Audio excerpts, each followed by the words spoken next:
రాగి ముద్ద చేస్తున్నానండి. ఈరోజు వీకెండ్ కదా, స్పెషల్ అని రాగి ముద్ద చేస్తున్నాను. దానికోసం అన్నం పెట్టుకున్నానండి. నేను 1 కప్పు రైస్కి 12 గ్లాసుల నీళ్లు పెట్టుకున్నాను. అన్నము కొంచెం బాగా మెత్తగా ఉడకాలన్నమాట. అందుకని 12 గ్లాసుల నీళ్లు పెట్టుకున్నాను. ఉడికిస్తున్నాను. ఇప్పుడు కుక్కర్లో ఉడికించవచ్చు, ఇలా అయినా ఉడికించవచ్చండి.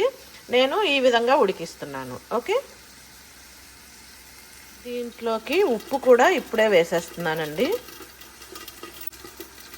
ఉప్పు ఇప్పుడే వేసానంటే బాగా కలుసుకుంటుంది అన్నమాట అన్నం అంతటికీను. అందుకని ఇప్పుడే వేసేస్తున్నాను.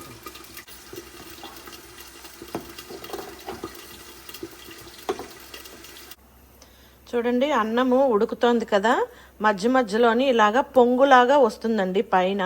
సో మనము అది తీసేయాలన్నమాట.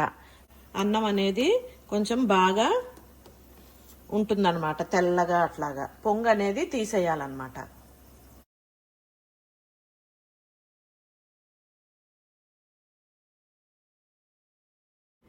ఇదిగోండి, నేను ఏ కప్పుతో అయితే బియ్యం కొలుచుకున్నానో అదే కప్పుతో 1 కప్పు రాగి పిండి కొలిచి పెట్టుకుంటున్నానండి.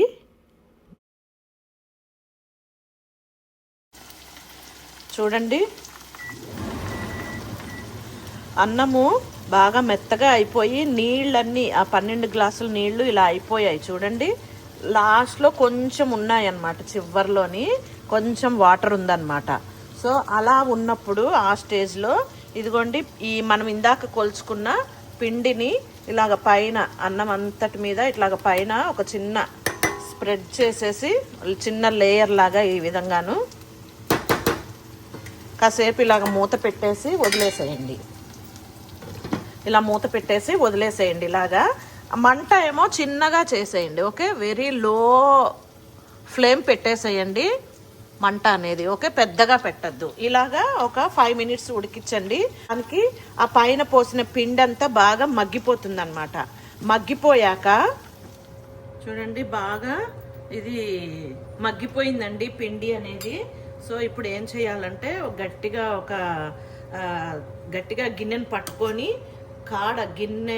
గరిట యొక్క కాడతోని దీన్ని ఇలాగా ఇప్పుడు కలుపుకోవాలండి. ఇలాగా ఈ విధంగా బాగా కలిపేసేయాలి. మీకు పప్పు గుత్తి ఉంటే మీరు పప్పు గుత్తితో అయినా కలుపుకోవచ్చండి. సో నేను గరిటతో కలుపుతున్నాను, నాకు పప్పు గుత్తి లేదన్నమాట. ఇక్కడ గరిటతో కూడా రావట్లేదు, అన్నం గరిటతో కలిపేస్తాను.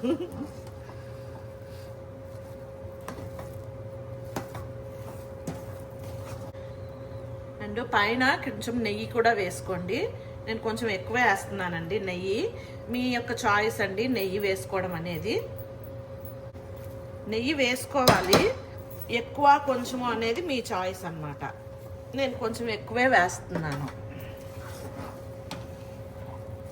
ఇలా కలిపేటప్పుడు పొయ్యి ఆఫ్ చేసేసుకోండి. ఓకే, పొయ్యి ఆన్లో ఉండద్దు, ఇంకా మగ్గిపోయింది కదా అంతాను, ఇంకా అక్కర్లేదన్నమాట. ఇలా మెత్తగానే ఉండాలండి రాగి ముద్దకి, అన్నంలాగా ఉండకూడదు అనమాట. అందుకనే 12 గ్లాసుల నీళ్ళని చెప్పానమాట.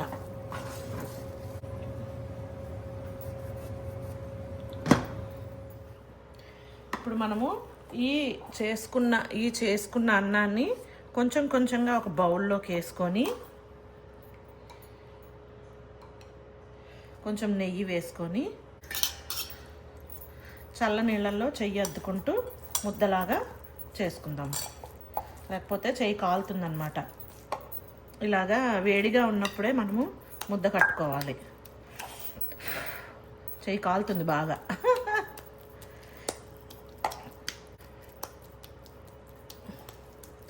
ఈ విధంగా ముద్దలుగా చేసుకొని ఒక దాంట్లో పెట్టేసుకోవాలి. అంతే, రాగి ముద్ద రెడీ. ఇదిగోండి, ఈ విధంగా ముద్దలు కట్టి పెట్టుకోవాలన్నమాట. సూపర్గా ఉంటుంది. నేను ఈ రాగి ముద్దలోకి ఇదిగోండి బచ్చలాకు పప్పు, ఉసిరికాయ పచ్చడి, రోటి పచ్చడి, దొండకాయ వేపుడు చేశానండి. చూడండి, ఇలా చేసుకొని దీంట్లోకి పప్పు అనేది కొంచెం లూజ్గా ఉండాలండి, గట్టిగా ఉండకూడదు దీనికి. పచ్చడి, చూడండి దొండకాయ ఫ్రై. ఈ మూడిటితో మీకు ఇక్కడ వడ్డిస్తుంటేనే నా నోట్లో నీళ్లు ఊరిపోతున్నాయండి. ఇంకా నేను ఆగలేను, తినేస్తాను ఇంకా.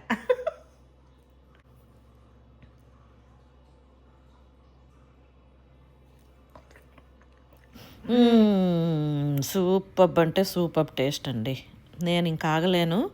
నేను ఫస్ట్ తినేస్తాను. తినేసి వచ్చాక మీకు ఎడిట్ చేసి షేర్ చేస్తాను. అప్పుడు మీరు చేసుకొని తినండి. ఓకే, ఎంజాయ్ చేయండి. Thank you. Thanks for watching. Wait for next video.